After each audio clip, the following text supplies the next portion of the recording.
Welcome guys. आज के इस वीडियो में हम डिस्कस करने जा रहे हैं यूएससीए में वैल्यूएबल प्रोफेशन क्यों है। देखिए 2024 में अगर आप यूएससीए को करने के लिए प्लान कर रहे हैं तो ऑब्वियस सी बात है, जब इतने बड़े करियर डिसीजन में आप हैं तो आप ये जानना चाहेंगे नहीं कि क्या इस प्रोफेशन की वैल्यू है या नहीं है, क्या हम इसमें कहीं रॉन्ग पाथ में तो एंट्री नहीं कर रहे हैं, क्या हमारे लिए बेनिफिट होगा या नहीं होगा। ये सारा डिस्कशन आज के इस वीडियो में हम करने वाले हैं। लेकिन वीडियो में आगे बढ़ने से पहले अगर आपने हमारे चैनल को अभी तक सब्सक्राइब नहीं किया है so please subscribe the channel, जिससे इस प्रकार का नॉलेजेबल वीडियोस आपको टाइम टू टाइम मिलते रहे। चलिए तो वीडियो में आगे बढ़ते हैं, लेट्स गेट स्टार्टेड। सबसे पहले आप ये समझिए कि यूएससीए में है क्या। यूएससीए में एक वैल्यूएबल प्रोफेशन है, उसका सबसे बड़ा रीजन क्या है? रीजन है क्रेडिबिलिटी ऑफ अमेरिका। अमेरिका एक सुपर पावर कंट्री, वर्ल्ड की largest economy, dollar is a international currency. तो अगर किसी प्रोफेशन के साथ में यूएस का टैग लग जाए तो ऑटोमेटिकली उसकी क्रेडिबिलिटी बढ़ जाती है। और दूसरी सबसे इंपॉर्टेंट बात मैं अगर करूं, कंटेंट के ऊपर तो हम आएंगे अभी कि कोर्स का कंटेंट भी बहुत इंडस्ट्री स्पेसिफिक है।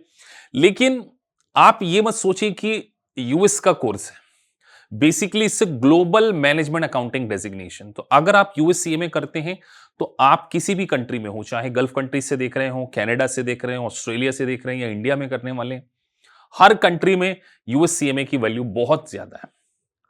तो आप सबसे पहले ये समझिए कि आपके पास जो डेजिग्नेशन आने वाला है वो यूएस का टॉप मोस्ट क्रेडेंशियल आने वाला है मैनेजमेंट अकाउंटिंग का।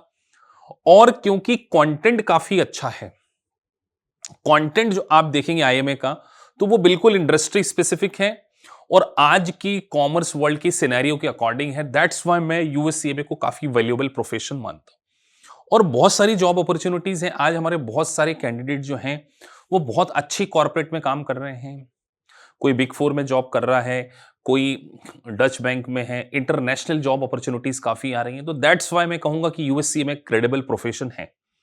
अब हम आगे बढ़े, एक एक करके हम चीजों को समझेंगे। इसकी जॉब प्रोफाइल के बारे में सबसे नंबर 1 जॉब प्रोफाइल है फाइनेंशियल एनालिस्ट। इसके ऊपर मेरा एक स्पेसिफिक वीडियो है यूएससीए में एज ए फाइनेंशियल एनालिस्ट, आप उस वीडियो को डेफिनेटली देख सकते हैं। उसके बाद मैनेजमेंट अकाउंटिंग भी काफी अच्छा रोल है। उसके बाद में रिस्क मैनेजमेंट बात कहूं, और सबसे अच्छी बात, अगर आपने यूएससीए का पार्ट 1 क्लियर कर लिया है, आप अपने रिज्यूमे में एक बात मेंशन कर दीजिए, यूएस गैप स्किल सेट में आप स्किल सेट में मैनेजमेंट अकाउंटिंग मेंशन कर दीजिए, आप स्किल सेट में फाइनेंशियल एनालिस्ट की जो जॉब डिस्क्रिप्शन है उसको मेंशन कर दीजिए। आप खुद देखेंगे रिक्रूटर्स के आपको ऑटोमेटिकली फोन आना शुरू हो जाएंगे। तो सबसे पहले आपको यह समझना है कि आप स्किलफुल प्रोफेशन करने जा रहे हैं और बिना स्किल के कभी भी आपको रिकॉग्नाइज नहीं किया जाएगा। तो कोर्स वही करना चाहिए जो आपको रूटीन टास्क से हटकर, जो कि रिपीटेटिव टास्क ना हो, जो किसी कंपनी के लिए वैल्यूएबल हो और कंपनी आपको रिप्लेस करने से पहले 10 बार सोचे। और आप अगर इस कोर्स को कर लेते तो आप में वैल्यू एडिशन कितना हो रहा है। मैं बहुत सारे वीडियो में मैं कह चुका हूं, R2R, अकाउंट्स पेबल, अकाउंटिंग की जॉब, एडमिन की जॉब, कई बच्चे सेल्स में काम कर रहे हैं। आपको समझना पड़ेगा कि आपके पास, जैसे एक्सेंचर से बहुत सारे बच्चे, हमसे जेनपैक्ट से बहुत सारे बच्चे हमारे पास ज्वाइन करते हैं। मैं बोलता हूं कि आपका पैकेज क्या है R2R में, 3 लाख का पैकेज, 4 साल 5 साल हो गए। सोचिए यूएससीए का डेजिग्नेशन प्लस 3 ईयर का एक्सपीरियंस, आपका पैकेज 15 के आसपास होगा। लेकिन आज हम वहीं खड़े हैं 3-4 लाख पे। दिल्ली एनसीआर में कई लोगों के पैकेज 3-4 लाख हैं, बस R2R में काम कर रहे हैं, अकाउंट्स पेबल में काम कर रहे हैं। तो हमें समझना पड़ेगा कि सर हमें वैल्यू एडिशन की ओर जाना है। और यूएससीए में अकाउंटिंग फील्ड के लिए बहुत अच्छा कोर्स, शॉर्ट टर्म कोर्स है। और एक बहुत अच्छी बात यूएससीए की है, शॉर्ट टर्म। सबसे देखिए, आज वर्ल्ड बहुत फास्ट हो चुका। आप एक वर्किंग प्रोफेशनल हैं, आप हाउसवाइफ हैं, आप फुल टाइम जॉब में हैं, तो क्या आपके पास एक सीएमए और है, इंडियन सीएमए, क्या आपके पास 4 साल हैं? डू यू हैव 4 years कि आप 4 साल कोई कोर्स को करें उसके बाद आपकी जॉब लगेगी? नहीं, यही कोर्स आपको 8 to 9 मंथ में, 10 मंथ में आप इसको कर सकते हैं। हायर साइड भी मान लूं 12 मंथ।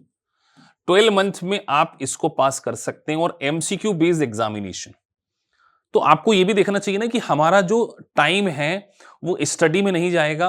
12 के बाद अगर आप करते हैं, ग्रेजुएशन के बाद आप करते हैं, तो आपका स्टडी में बहुत ज्यादा टाइम नहीं जाएगा, आपका वर्क एक्सपीरियंस में टाइम जाएगा। ग्रेजुएशन के बाद बीकॉम प्लस यूएससीए में, चलो मैं सिंपल से वर्स्ट केस सिनेरियो मान लेता हूं कि आपका पैकेज 4 लाख का लगता है, वर्स्ट केस। वैसे तो 6-7 का लगेगा, बट सोचिए बीकॉम वाले स्टूडेंट का तो 20,000 पर मंथ सैलरी लग रही है, और वो भी किसी जूनियर कंपनी में, मतलब डोमेस्टिक कंपनी में लग रही है। यहां आपको मल्टीनेशनल कंपनीज में जॉब अपॉर्चुनिटीज मिल रही है। तो एमएनसीज में आपको यूएससीए में जॉब अपॉर्चुनिटीज देता है, वो भी शॉर्ट टर्म में, और एक्सपीरियंस जो काउंट होगा वो बहुत ही वैल्यूएबल होने वाला है। अब सर एग्जाम भी आपको कंप्यूटर बेस्ड है, प्रोमेट्रिक सेंटर पर आपको जाना होगा, मल्टीपल चॉइस क्वेश्चंस होंगे, without negative marking, 2 as a question पूछे जाएंगे बस। तो कंप्यूटर बेस्ड एग्जामिनेशन लिखना नहीं है सर, टाइपिंग भी बहुत लंबे लंबे, कोई रिटर्न में नहीं होने वाली एग्जाम। तो आपको यह समझना है कि आप इसको आसानी से पास कर सकते हैं आप, क्योंकि वर्ल्ड पूरा कंप्यूटराइज हो चुका है, तो कुछ मैन्युअल काम तो है नहीं। अब जॉब अपॉर्चुनिटीज क्या सर, कंसल्टेंट फॉर्म में क्या, बिग 4 में, या नहीं, हर कंट्री में सर्विस सेक्टर में आप जाइए। बैंकिंग, एचएसबीसी बैंक है आज, डच बैंक है, या अगर मैं बात करूं यूएस बेस्ड मल्टीनेशनल कंपनीज के बाद जेपी मॉर्गन है, मॉर्गन स्टैनली है, वर्ल्ड बैंक है, एक्सिस, अमेरिकन एक्सप्रेस है। तो कितनी सारी एनबीएफसी भी इंडिया में है, कितनी सारी सीपीओ फॉर्म्स हैं, कितने सारे बीपीओस केपीओस हैं इंडिया में। तो डेफिनेटली आपको फिर चाहे सर्विस सेक्टर हो, मैन्युफैक्चरिंग हो, एमएनसीज हो, और not only India, across the globe हो। और अगर आपका सपना दुबई है, गल्फ कंट्री है, तो गल्फ कंट्री के लिए अकाउंटिंग में मैं यहां पर यूएससीए को टॉप नॉच क्वालिटी में सबसे नंबर 1 पे रखने वाला हूं। अगर आप गल्फ कंट्री में जा रहे हैं, कनाडा में आपको जाना है, ऑस्ट्रेलिया में जाना है, यूएस का तो कोर्स है, इंडिया में तो बहुत वैल्यू है ही, बट यूएसए स्पेसिफिक कोर्स है, तो अमेरिका में तो आपके लिए बहुत सारे कैंडिडेट हमसे अमेरिका से क्लासेस लेते हैं। तो शॉर्ट टर्म में 2 पेपर पास करना है आपको, केवल 2 पेपर, बहुत ज्यादा इन्वेस्टमेंट नहीं। आप सोचिए एमबीए किसी लोकल कॉलेज से करते 4 to 5 लाख का इन्वेस्टमेंट आता है, यहां उतना इन्वेस्टमेंट भी नहीं है। तो आपका टारगेट एक होना चाहिए कि आपको यूएससीए में बनना है। और हमारी मेंटोरशिप का जो रोड मैप है, सबसे पहले बेसिक्स ऑफ अकाउंट्स के ऊपर पूरा फोकस, फाइनेंस के ऊपर पूरा फोकस, और फिर कॉस्ट के ऊपर पूरा। ये तीनों सेगमेंट में मास्टरी को अचीव करवाएंगे हम आपको। आप हमारे चैनल पर लेक्चर की क्वालिटी देखिए। सबसे पहले आपको हमारे वीडियो लेक्चर्स देखना पड़ेगा, बेसिक फंडामेंटल के लेक्चर, आप हमारे सीपीए के लेक्चर्स देखिए, इनरोल्ड एजेंट की देखिए। तो पहले हमारा एक सबसे प्राइम फोकस है बेसिक्स को स्ट्रॉन्ग करना, फिर आपके लाइव ओटीबी लेना, ऑनलाइन टेस्ट बैंक। हम ऐसा नहीं करते कि आपको कोई एलएमएस में सिर्फ वीडियो लेक्चर दे दिया, नहीं, मेरी रिकॉर्डिंग क्लासेस में भी आपको ओटीबी मिलेगा, चैप्टर वाइज ओटीबी कराते हैं, और फिर एक्चुअल एग्जाम से पहले 2 मॉक। तो एक मिशन पे चलना होगा, ट्रांसफॉर्मेशन मिशन है। 2024 में आप सबसे बड़े डेजिग्नेशन यूएससीए में ग्लोबल मैनेजमेंट अकाउंटेंट के डेजिग्नेशन को अचीव करने के लिए मूव ऑन करें। तो all the best for future. Definitely मैं कहना चाहूंगा कि यूएससीए में आपकी लाइफ में एक बहुत बड़े लेवल का ट्रांसफॉर्मेशन लेकर आ सकता है। Professional designation, global management accounting का डेजिग्नेशन आपको मिलने वाला है। सो मिलते हैं आपसे लाइव सेशन में। So thank you for watching this video, thank you very much.